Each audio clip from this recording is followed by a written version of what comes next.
Movie start होती है तो हम एक किंग को देखते हैं जो कि अच्छा किंग नहीं होता, क्योंकि उसने पावर की लालच में खुद को एक लड़की के हवाले कर दिया था। और वो कोई आम लड़की नहीं थी बल्कि ब्लैक ड्रैगन थी जो पावरफुल होने के साथ साथ खतरनाक भी थी, और इसका नाम दाजी था। और जब ये किंग यंग था तो इसे डार्क मैजिकल पावर्स की जरूरत थी, इसीलिए वो खुद ही दाजी के पास चला गया ताकि इसके बदले उसे बहुत सारी पावर्स मिल जाए। अब क्योंकि दाजी एक ब्लैक ड्रैगन थी इसीलिए कोई भी वॉरियर या फिर वेपन उसे हरा नहीं सकता था। लेकिन दाजी बहुत जालिम थी, उसने बहुत सारे बेकसूर लोगों को मार दिया था। उन्होंने बहुत सारे किंगडम्स पर अटैक भी किया था और लोगों को वो लूटते थे। इसके अलावा बहुत सारे लोगों को उन्होंने प्रिजनर बनाया हुआ था। जैसे एक ऑफिसर उनके महल में आता है तो यहाँ पर दाजी का बहुत ही भयानक रूप हम देख पाते हैं। उसकी बहुत सारी लंबी लंबी टेल्स थी और वो उस ऑफिसर को मारकर खा लेती है। इसी दौरान हम सिटी में से कुछ वॉरियर्स को आता हुआ देखते हैं और ये वॉरियर्स दाजी और किंग से लड़ने आ रहे थे, क्योंकि उनके कुछ इनविजिबल ट्राइब के लोग दाजी की कैद में थे। वो प्लान बनाते हैं कि कैसे दाजी और किंग को हराना है। उनकी हेल्प करने के लिए आ रहे थे उनके लीडर जो कि उनके मास्टर थे। इसके बाद ये सारे वॉरियर्स महल के पीछे जो एक काफी बड़ी टनल थी उसे पार करके किंग के महल में घुस जाते हैं। महल के अंदर एक फेस्टिवल मनाया जा रहा था, क्योंकि इनविजिबल कबीले के जो लीडर थे यानी प्रीस्ट, उनको मारने की तैयारी की जा रही थी। दूसरी तरफ ग्रेट वॉरियर जैकी, उनके मास्टर और सभी वॉरियर्स उन इनविजिबल लोगों को छुड़ाने जाते हैं। ये लोग वहाँ पर पहुँच जाते हैं जहाँ पर इनविजिबल बच्चों और लोगों को कैद किया हुआ था। लेकिन ये लोग उन सलाखों को तोड़ नहीं पाते, क्योंकि इन सलाखों पर ब्लैक मैजिक किया गया था। यहाँ पर हम ये जान पाते हैं कि ग्रेट वॉरियर जैकी मैजिक भी कर सकता है और वो अपना मैजिक यूज करके इन सलाखों को तोड़ देता है। लेकिन उसके जादू करने की वजह से किंग का जो कमांडर था यानी जनरल, उसे इन लोगों के बारे में पता चल जाता है, इसीलिए वो इनके पास जाने के लिए निकलता है। इसके बाद महल के अंदर का सीन दिखाया जाता है। जिस प्रीस्ट को उन्होंने प्रिजनर बना के रखा हुआ था वो फ्यूचर देख सकते थे। अब यहाँ पर दाजी किंग को कहती है कि तुम अपना फ्यूचर देखो। तब प्रीस्ट की आंखों में किंग अपना फ्यूचर देखता है, जहाँ किंग को दिखाई देता है कि उसकी मौत नजदीक है और कोई तो ऐसा है जो उसे हराने वाला है। अब अपना ऐसा फ्यूचर देखकर किंग को काफी गुस्सा आ जाता है, इसीलिए वो अपने सोल्जर्स को ऑर्डर देता है कि प्रीस्ट की आंखें निकाल दी जाएं। उधर जैकी और उसके वॉरियर्स इनविजिबल ट्राइब के लोगों को बचाते हैं, लेकिन जब उनको किसी सेफ लोकेशन पर ले जाया जा रहा था तो इसी बीच किंग की आर्मी उन पर अटैक कर देती है। लेकिन तभी इनविजिबल ट्राइब के लोग जैकी के साथियों को वहाँ से कहीं और ट्रांसफर कर देते हैं। महल में प्रीस्ट को मारने की तैयारी की जा रही थी, लेकिन तभी उनके मास्टर वहाँ पर आ जाते हैं। उधर इनविजिबल लोग अभी भाग ही रहे होते हैं कि तभी जनरल भी वहाँ पर आ जाता है उन पर अटैक करने के लिए। अब यहाँ पर जैकी और उसका भाई वहीं पर रुकते हैं और बाकी सारे लोगों को वो वहाँ से भेज देते हैं। अब यहाँ पर जैकी अपने मैजिक से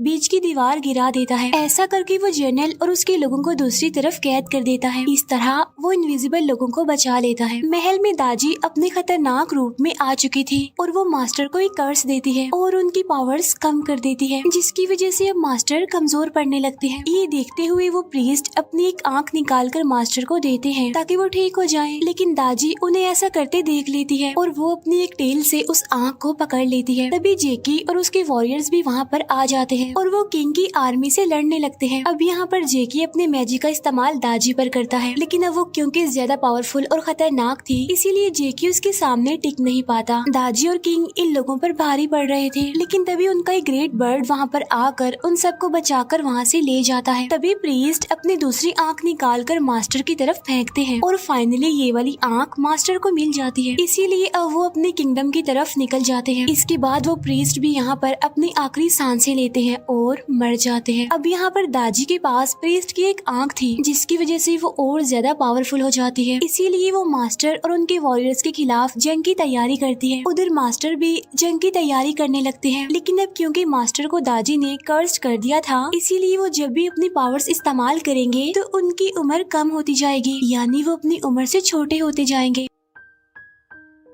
और सिर्फ यही नहीं बल्कि वो अपने पावर्स के बारे में भी भूलते जाएंगे। तो इसीलिए अब उनका सिर्फ एक ही मकसद था, स्वॉर्ड ऑफ लाइफ को हासिल करना, क्योंकि इसी पावरफुल तलवार की वजह से वो ब्लैक ड्रैगन यानी दाजी को मार सकते हैं। इसके बाद हम उन्हीं वॉरियर्स में जैकी को देखते हैं, जो कि बचपन से ही उड़ सकता था, क्योंकि उसके पास बहुत सारी पावर्स होने के साथ साथ विंग्स यानी पंख भी थे। लेकिन पास्ट में हुए एक हादसे की वजह से वो उड़ने से डरता था और आज भी जब वो उड़ने की कोशिश करता है तो नाकामयाब हो जाता है। इसके बाद मास्टर जेकी को एक मैप देते हैं जिससे वो उस तलवार यानी स्वॉर्ड ऑफ लाइफ को ढूंढ सकते हैं और ये तलवार उन्हें 3 सन्स यानी 3 सूरज के मिलने से पहले हासिल करनी होगी। मास्टर जेकी को बताते हैं कि उस तलवार को कोई आम इंसान नहीं छू सकता, बल्कि उस तलवार को सिर्फ वही वॉरियर छू सकता है जिसे उस तलवार ने चुना होगा, और वो जो भी वॉरियर होगा तलवार हासिल करने के बाद वो गोल्डन ड्रैगन बन जाएगा और वो गोल्डन ड्रैगन ही उस तलवार का असली हकदार है और वही ब्लैक ड्रैगन यानी दाजी को मार सकता है। लेकिन अब क्योंकि जेकी एक ग्रेट वॉरियर था, इसीलिए वो खुद उस तलवार को ढूंढने का डिसाइड करता है। तो इस बात के लिए मास्टर मान जाते हैं और उसे कहते हैं कि हाँ ठीक है, तुम जा सकते हो, लेकिन तुम्हें अपने साथ बहुत सारी पावर्स लेकर जानी पड़ेंगी। और उनके गार्डन का जो पानी था जिसका नाम स्प्रिंग ऑफ लाइफ था, उसमें से मास्टर एक एग बाहर निकालता है और उस एग में से नेजा नाम का एक क्यूट सा बच्चा बाहर आता है और ये बच्चा ही जेकी के सफर का साथी होगा। इसके अलावा मास्टर जेकी को उसके सफर के लिए 3 मिस्टीरियस गिफ्ट देते हैं और ये तीनों गिफ्ट्स उसके सफर में उसकी हेल्प करेंगे। इसके बाद जेकी उस तलवार की तलाश में निकल जाता है। अब जेकी को चलते चलते काफी टाइम गुजर जाता है, लेकिन उसे अभी तक तलवार का कोई क्लू नहीं मिलता। फिर मास्टर के दिए 3 तोहफों में से एक बाहर निकलता है जो असल में एक आँख का छोटा सा पौधा था और वो जेकी को लीड करता है कि उसे किस तरफ जाना है। जैसे उस डेजर्ट में ये लोग आगे बढ़ते हैं तो इनके पीछे काफी बड़ा सेंटीपीड मॉन्स्टर लग जाता है और वो इन तीनों यानी जेकी, नेजा और पौधे पर अटैक कर देता है। और अब वो सेंटीपीड नेजा और पौधे को मारने ही लगता है कि तभी जेकी उस सेंटीपीड मॉन्स्टर को मार डालता है। इसी दौरान नेजा जेकी का जो दूसरा गिफ्ट होता है उसे चुरा लेता है और उसे खोलता है और उसमें से क्यूट सा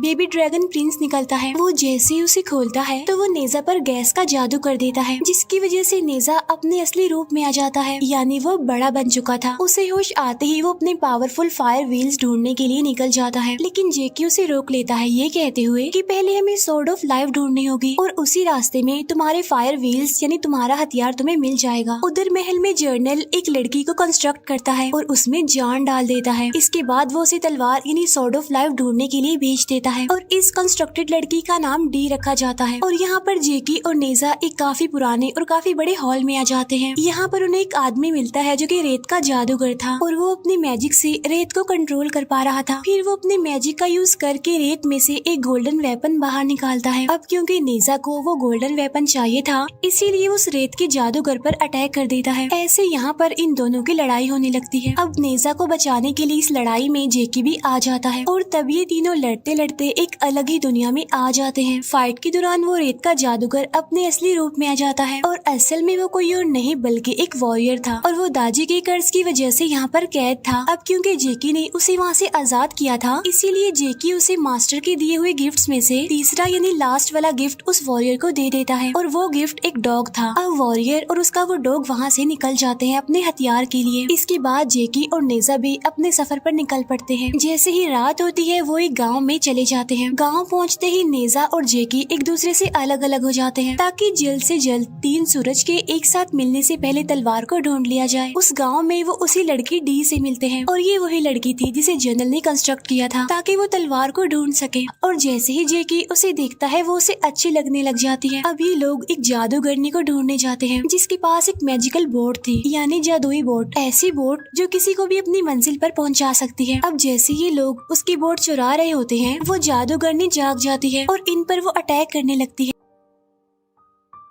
लेकिन जेकी, नेजा और वो लड़की डी वहाँ से भाग जाते हैं। वो उसकी बोट भी चुराने में कामयाब हो जाते हैं और वहाँ से निकल जाते हैं। अब ये बोट उन्हें उनकी मंजिल तक पहुँचाने वाली थी। बोट में वो लड़की डी तलवार की बातें करने लगती है। तब ये सुनकर नेजा को काफी गुस्सा आता है और वो काफी हैरान भी रह जाता है, इसीलिए वो उसे मारने जाता है। लेकिन तभी वो ड्रैगन प्रिंस जादुई गैस नेजा पर छिड़कता है, जिसकी वजह से नेजा बेहोश हो जाता है और वो दोबारा से बच्चा बन जाता है। जेकी और वो लड़की डी अपने सफर को एंजॉय कर रहे थे, लेकिन जब जर्नल को इस बात का पता चलता है तो वो डी की मेमोरी ले लेता है, जिससे डी तलवार के बारे में भूल जाती है, क्योंकि जर्नल को सिर्फ तलवार की लोकेशन चाहिए थी जो कि उन्हें मिल गई थी। तभी जेकी को पता चलता है कि ये बोट समंदर के बिल्कुल बीचों बीच से जा रही है, इसीलिए वो सिचुएशन के बारे में प्लांट से पूछता है, जिस पर वो पौधा कहता है कि बेबी ड्रैगन प्रिंस ही इस बोट को कंट्रोल कर पा रहा है, क्योंकि वो अपने घर जाना चाहता है। अब ड्रैगन प्रिंस अपने फादर को बुलाने के लिए गाना गाने लगता है, इसीलिए ड्रैगन प्रिंस के फादर ड्रैगन किंग भी अपने बेटे की आवाज सुन लेते हैं। इसीलिए लिए वो एक जायंट ऑक्टोपस को अपने बेटे और नेजा को वापस लाने के लिए भेजता है। फिर वो ऑक्टोपस उन दोनों को सी पैलेस में ले आता है। तभी ये देखकर जेकी भी उनके पीछे पीछे चला जाता है। यहाँ सी पैलेस में आकर पता चलता है कि नेजा के जो फायर व्हील्स थे वो इसी समंदर के राजा यानी ड्रैगन किंग ने अपने पास रखे हुए थे और इसीलिए तो नेजा ने ड्रैगन प्रिंस को अपने पास रखा हुआ था। अब यहाँ पर नेजा ड्रैगन किंग से अपने फायर व्हील्स मांगता है, लेकिन किंग उसे फायर व्हील्स लौटाने से मना कर देता है, बल्कि वो अपने गार्ड से नेजा पर अटैक करवा देता है। लेकिन यहाँ पर नेजा उन सब से लड़ता है, लेकिन लड़ाई के बाद ड्रैगन किंग उसे वो फायर व्हील्स दे देते हैं, जिसकी वजह से वो अपने असली रूप में आ जाता है। उसे बहुत सारी पावर्स मिल जाती हैं और इसके बदले में नेजा भी बेबी ड्रैगन प्रिंस को किंग के हवाले करता है। इसके बाद नेजा अपने रास्ते पर चल पड़ता है। जेकी और डी बोट की मदद से एक सिटी में एंटर करते हैं, लेकिन वो सिटी तो पूरी तरह से डिस्ट्रॉय हो चुका था। वहाँ पर ऐसा लग रहा था कि जैसे टाइम रुक गया हो, लेकिन उसे एक जगह मिलती है जहाँ पर तलवार होने का साइन था। इसीलिए जेकी अपनी पूरी पावर्स लगाकर उस जगह को तोड़ देता है। इसकी वजह से काफी बड़ी लाइट पैदा होती है और बाद में एक स्ट्रक्चर ओपन होता है और उसी में से वो तलवार यानी स्वॉर्ड ऑफ लाइफ बाहर आती है। तब ये देखकर वो दोनों काफी खुश हो जाते हैं, लेकिन तभी वहाँ पर जर्नल और उसकी पूरी आर्मी आ चुकी थी। यहाँ पर डी जेकी को सारी बात बता देती है, जिसकी वजह से जेकी को काफी गुस्सा आ जाता है। इसीलिए वो जर्नल पर अटैक कर देता है। यहाँ पर उन दोनों की काफी फाइट होती है, लेकिन बाद में वो जेकी को पकड़ लेते हैं और प्रिजनर बना लेते हैं। और जैसे ही जर्नल के लोग उस तलवार को टच करते हैं तो वो राख में बदल जाते हैं। अब क्योंकि डी भी जेकी को पसंद करने लगी थी, इसीलिए उसकी जान के बदले वो उस तलवार को निकालती है, क्योंकि वो तो एक पुतला ही थी, उसके ऊपर तलवार का कोई असर नहीं होता। अब तलवार के आसपास काफी बड़ी बड़ी रिंग्स थी, जिसकी वजह से तलवार निकालते ही वहाँ पर एक काफी बड़ा ब्लास्ट हो जाता है, जिसमें उस जर्नल के बहुत सारे लोग मारे जाते हैं। लेकिन साथ साथ उस तलवार यानी स्वॉर्ड ऑफ लाइफ की पावर्स भी चली जाती हैं। जेकी को उसके पंख वापस मिल जाते हैं और अब वो उड़ सकता था, इसीलिए वो डी को बचाता है। लेकिन जैसे ही सूरज निकलता है, डी एक पुतले में बदल जाती है। ये देखकर जेकी को काफी गुस्सा आ जाता है, इसीलिए वो उसे वहीं पर छोड़कर उस तलवार को लेकर अपने किंगडम में आने के लिए निकलता है। लेकिन तभी वो दिखता है कि तीनों सूरज मिलने वाले हैं, इसीलिए वो काफी जल्दी से वहाँ से निकलने लगता है। उसे रास्ते में नेजा भी मिल जाता है और वही वॉरियर यानी रेत का जादूगर भी मिल जाता है। यहाँ पर वो वॉरियर अपना हथियार हासिल कर चुका था। अब ये तीनों किंगडम के लिए निकल जाते हैं। यहाँ किंगडम में हम देखते हैं कि किंग और दाजी के लोगों ने उन सारे वॉरियर्स और उनके शहर पर अटैक कर दिया है। यहाँ पर मास्टर भी जैसे जैसे अपनी पावर्स इस्तेमाल कर रहे थे, उनकी उम्र कम होती जा रही थी और वो ये भी भूलते जा रहे थे कि जादू को कैसे यूज करना है। अब ये सिटी को डिस्ट्रॉय करने के लिए किंग की पूरी आर्मी आ जाती है, लेकिन तब तक जेकी, नेजा और वो वॉरियर भी वहाँ पर आ जाते हैं और वो किंग की आर्मी से लड़ने लगते हैं। इसी लड़ाई में वो जनरल को भी मार देते हैं, लेकिन दाजी उन्हें दोबारा जिंदा करती है और खतरनाक जायंट मॉन्स्टर में बदल देती है। और अब ये तीनों ग्रेट वॉरियर्स उस जायंट मॉन्स्टर से मुकाबला करते हैं, लेकिन वो जायंट मॉन्स्टर काफी ज्यादा पावरफुल था, इसीलिए वो इन तीनों पर भारी पड़ने लगता है। इसके बाद वो मॉन्स्टर इन लोगों के कमांडर को भी मार डालता है, लेकिन कमांडर मरने से पहले जेकी के भाई को कहता है इस तलवार को गार्डन का पानी यानी स्प्रिंग ऑफ लाइफ में लेकर कूदने को कहता है, क्योंकि इसी तलवार की पावर्स वापिस आ सकती थी। वो मास्टर अब छोटे बच्चे बन गए थे और उन्हें कुछ भी याद नहीं था। इस बात का फायदा उठाकर दाजी उन्हें अपने पास कैद कर लेती है। उधर वो तीनों भी उस जायंट मॉन्स्टर से लड़ रहे होते हैं, लेकिन तभी जेकी का भाई स्प्रिंग ऑफ लाइफ में वो तलवार लेकर कूद जाता है। लेकिन जब वो बाहर आता है तो वो गोल्डन ड्रैगन बनकर बाहर आता है, यानी तलवार ने इससे ही चुना था। उसके पास अब बहुत सारी पावर्स थी और अपनी पावर्स को यूज करते हुए उस जायंट मॉन्स्टर का खात्मा कर देता है। अब वो इतना ज्यादा पावरफुल बन चुका था कि वो अपने पूरे शहर को उठा लेता है और किंग और दाजी पर अटैक करने के लिए निकल जाता है। उधर किंग और दाजी के पास मास्टर भी थे, जो कि अब छोटे से बच्चे बन गए थे। साथ साथ किंग भी ब्लैक ड्रैगन बन चुका था और वो इंतजार कर रहा था कि कब वो वॉरियर्स उन पर अटैक करेंगे। इसी के साथ ही मूवी यहीं पर एंड हो जाती है।